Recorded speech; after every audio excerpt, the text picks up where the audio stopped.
Okay, so we're going to prove the difference formulas for sine and cosine using the sum formulas. So I'm going to do the sum formulas one at a time.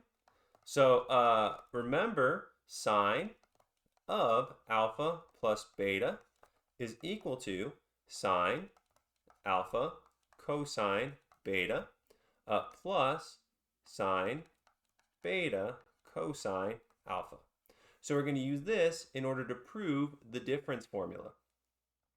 So sine of alpha minus beta is the same thing as sine of alpha plus negative beta.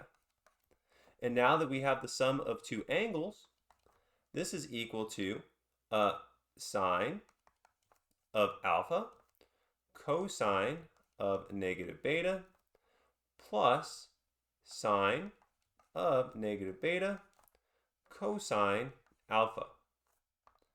Now, sine alpha is the same, and cosine of negative beta is the same as cosine of beta because cosine is an even function. So cosine of negative beta is the same as cosine beta. And since sine is an odd function, we know that sine of negative beta is going to be the same as negative sine beta. And then, of course, cosine alpha here. And then this is equal to sine alpha cosine beta minus sine beta cosine alpha, which is exactly what we wanted to show. Sine of alpha minus beta is equal to sine alpha cosine beta minus sine beta cosine alpha, right? That's what we showed here. Now, we're going to look at the sum of angles for cosine.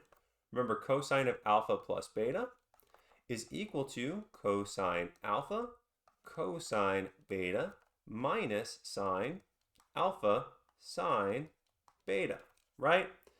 And from this, we want to prove that cosine of alpha minus beta is equal to cosine alpha cosine beta plus sine alpha sine beta.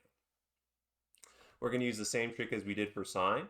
We know that cosine of alpha minus beta is equal to cosine of alpha plus negative beta. And we know this is equal to, from this formula here, cosine alpha cosine negative beta minus sine alpha sine negative beta.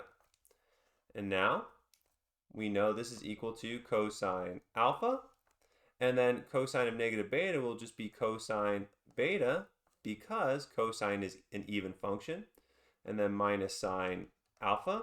And then since sine is an odd function, we know sine of negative beta is the same thing as negative sine beta. And then this is equal to cosine alpha cosine beta. And then we'll have two negatives here, so this will be plus sine alpha sine beta. And that's exactly what we wanted to show. We want to show cosine alpha minus beta is equal to cosine alpha cosine beta plus sine alpha sine beta. And that's exactly what we did here. And those are the proofs.